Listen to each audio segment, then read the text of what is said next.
And it's the thing that I've been so fortunate. Like my first 7 years, I was with one team, and we kind of got things started out there. We really established ourselves as a group. And then, I've gone to different teams. I've been in Dallas, I've been in San Antonio, I've played here in Golden State, I've been in Utah. So I've been able to experience so many different fan bases, so many different, struggles and successes. And to be in Cleveland, to be around them and see, even when we were down 3-1, it was eerie how optimistic they were. It really was. And it was the messages and we believe in you guys, keep going. Like, regardless of what happens, we're just so proud of you. And you're just like, where are those pissed off fans from New Jersey that I grew up watching? Those pissed off New Yorker fans. Like that, it's just a different mentality. And so it's something that's very, it's very encouraging to be a part of that and to know that, hey, like these guys have our back. And we firmly believe we win game 5, we go to 7. That was always our mentality. We win game 5, we go to 7. We had to win one here, and it's true. Here we are at game 7, and anything can happen. We got two of the best players on the planet on our side. They got two of the best on theirs.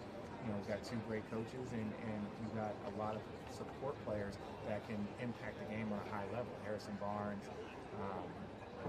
Barbosa, Livingston. JR, Tristan, Kevin, we got a lot of guys that can do a lot of different things. So it's going to be whoever plays best in this one-game situation. Richard, is there anything that you didn't know or were surprised about when you came to the team about LeBron in terms of how he handles himself on or off the court? No, you don't get to his level. Even being at a distance, you don't get to his level without a certain amount of work ethic, professionalism, and approach to the game. It was pretty clear that Iguodala was not himself in his back in the last game. Would it change?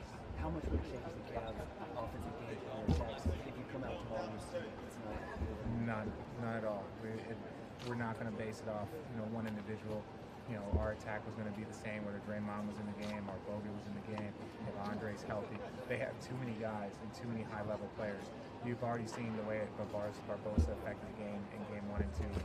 Livingston affected, game 1.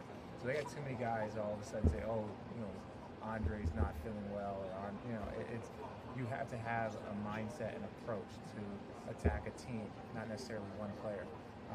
And so we're going to stay consistent. And the one good thing about this right now is that we get 2 days in between games. A lot can happen. An ankle can get better, a back can get better, a finger can get better. So 2 days in between each game.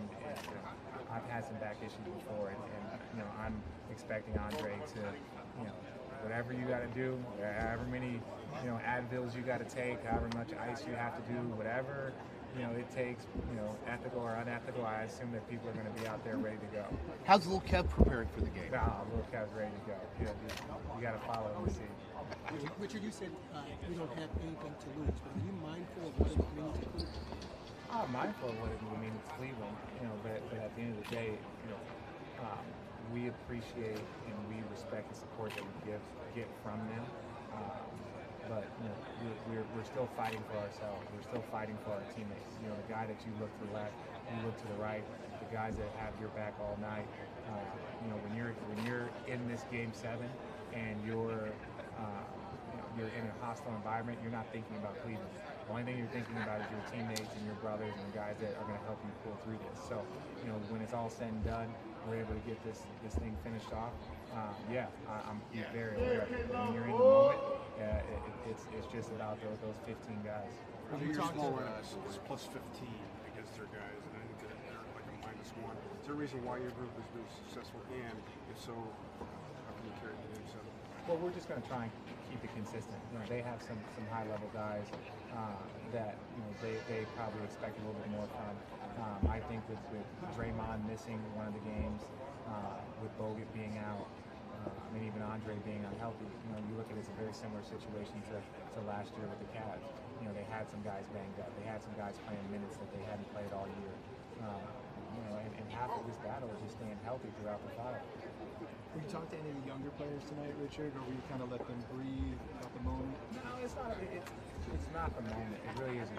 Kyrie, is 23 or 24 years old, and he had 41 in an elimination game. There's nothing that you need to say to him that's going to affect his mentality. I've never been in a game 7 here, so this is brand new for me.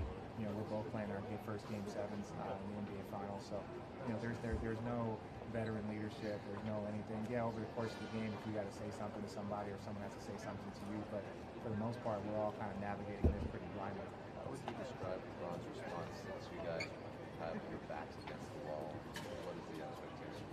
Well, I think his response has been what we expected. Even if you look at it over the course of the series, when you don't play against a team and you're still trying to figure it out, I think he's done a really good job. Regardless of all the things that have been said, all support, all the kind of back and forth, or more. I wouldn't even say that we're really saying or doing anything. Just the information and stuff that's been kind of directed towards us. I think he's done a great job of keeping us cool and making it just about basketball. Last one, guys. Last one. You've won here before the Oracle Arena. What are some of the lessons you learned from blocking out the distractions? Well, you understand that you have to attack them. You look at the game at halftime; it was tied, and we came out with a good attack in the third. So it's going to take 48 minutes. We don't believe that we're going to be able to just come out and just attack them and put them out of the game. Plus, there's nothing left. If you got to play Steph 46 minutes, if you got to play LeBron 48 minutes, there is no resting a guy. There is no he might be tired. You're going to have months and months and months to rest. So I expect that I think the lineups will be a little bit shorter, and guys are going to play a little bit more extended.